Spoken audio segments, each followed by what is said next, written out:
So today we're going to talk about float value.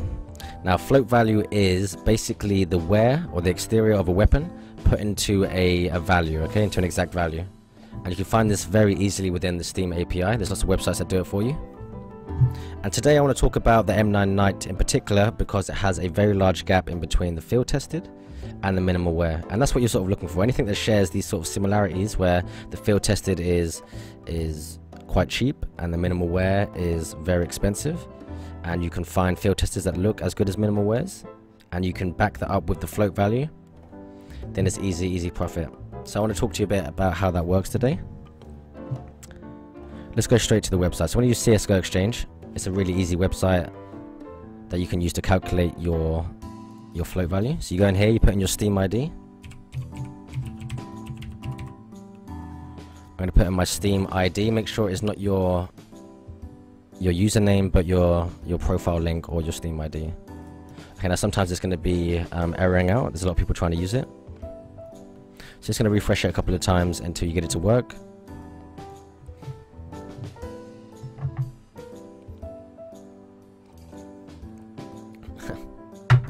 Okay, so once you've got it to work, you're going to use a button up here. If you haven't used the site before, it will say something along the lines of load raw exterior.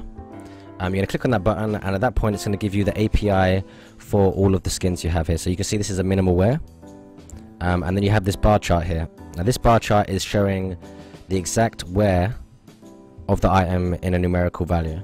So you can see here this is a 0.12 minimal wear. The worst minimal wear would be a 0.15. and the best minimal wear would be a 0.07. So then you can go and look at the prices of the minimal wear, and you can look at the prices of the factory new, and you can say, well, this is a much better minimal wear than the average. I can charge a bit more for that. So let's talk about M9 Knights. Okay, you see here, even on my Dragon Lore, how it is a 0.17 is much better than the average field tested. So I could sell it for a lot more than the average field tested price, if that makes sense to you guys. Same here with the masterpiece. It's a very low, this is a bad float, so it's a very standard field tested. It's going to be worth the average price. So an item you'd look to be getting rid of to trade back up to a bit more profit. Maybe trade into items and then trade back into a masterpiece that has better float value. But let's look at the M9s, okay? Let's go here. Let's go to the M9 Knights. So we can say, okay, the field tested is $135. We're going to whip out the old paint here. We're going to get a green square like this. And this is our float value bar. We're going to boom back to here, and we're going to go battle scarred. We're going to go well worn. We're going to go field tested. Minimal wear. And then factory new.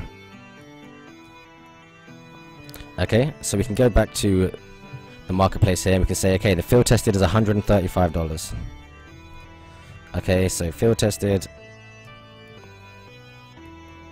Here we're looking at $135 for the standard normal field tested. Minimal wear, we're looking at $292. Okay, so that's a very large difference, man.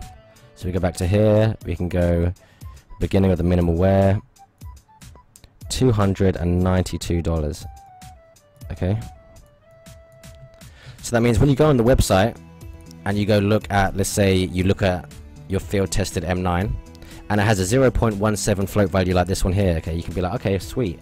So that means that mine falls in the lines of here, 0.17.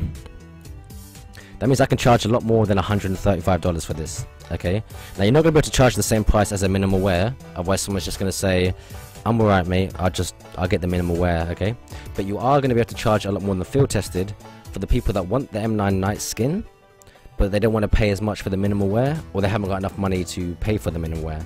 So you're looking at taking around 20 to 30% off of this price, which would be, let's say, 369, be like $60 to $30, something along those lines. If you're going to do 20%, so you'd be charging around $240, $250, something along the lines if you had a really nice one. Okay, and if you went ahead and bought this for $130 off the market and it had a good float value and you sold it on for $250, you're looking at $110, $115 profit, which is easy peasy. And this goes with every single weapon on the marketplace, okay?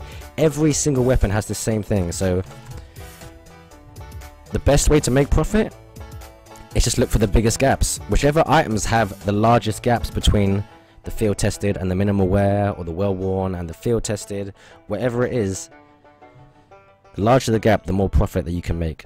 Okay, and again, you just follow the same process through. If you're someone that's already got a lot of expensive items in their inventory, then you can sort of go to this website and you can scroll through. Say if you got something like this here, okay, I've got this masterpiece, it's field tested, it's really bad field tested, but I like my masterpiece, I don't want to sell it, but I want to have a nicer float value item. So what you'll be doing in this situation is you'll be looking at trading this for items, okay, so get someone to overpay about $10, $20. Trading for some nice items that are popular, not something you're going to be stuck with for a while, something that's moving quickly and is going to hold their price, maybe even for keys. And then you're going to look to buy another one off of someone on CSGO Lounge or on the Reddit or any other trading medium that you want to use.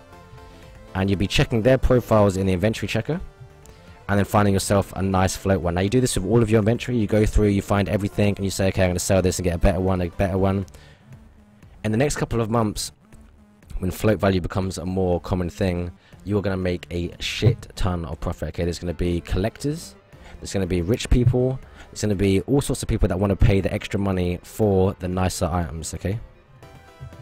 So yes, I hope that helps you out, guys. Go in your inventories. I mean, go to the marketplace, go check out what has these same sort of correlations, and go crazy with it. It's up to you guys, man.